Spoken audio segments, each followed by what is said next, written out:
I'm just going to trip y'all out now, because I may have put the first video on YouTube about multiple universes. To me, that shows that I was ahead of things. I also had one of the first videos about atheism. That means I saw something. That is tangible evidence that I saw something in multiple universes and in atheism. Now, wherever those discussions are right now and how relevant they are, I saw something about those 4 years ago. That is a direct indication of my insight, how forward or how my viewpoint or my horizon is. And it may or may not indicate my capability of doing the same thing now. It's like basically using it as a reference. You know, what makes you think you can say that? Because I did this in 2004. The reason I brought up the multiple universe thing and how I may or may not see things forward or whatever was because there are some things that I'm saying now where they may be also on a cutting edge. And I use that as a reminder that I'm going to say some things that people may not have heard before or are ready to talk about or have heard in open public before. And the reaction to these things can be interesting at times. You put out a post, maybe 3 things can happen. 1, a whole bunch of people reply they like it.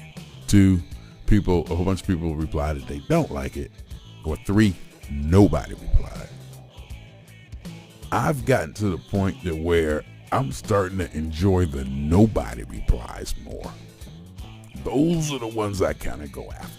For whatever reason, those are the ones that I'm attracted to. Nobody replies to it, that's when I know I hit. And it feels strange. It does feel weird. You're out there a little bit, but you're reminded, hey, 4 years ago, you put the first video about multiple universes on YouTube. But that's why, you know, the forward thinking. Like I said, some of the stuff I put out there, especially I think the stuff about race, I think that's why I got to put the camera on. The stuff about race makes me feel that I'm out there. I'm on ground that may or may not have been tread out before, and maybe not this matter-of-factly and openly with this kind of connection.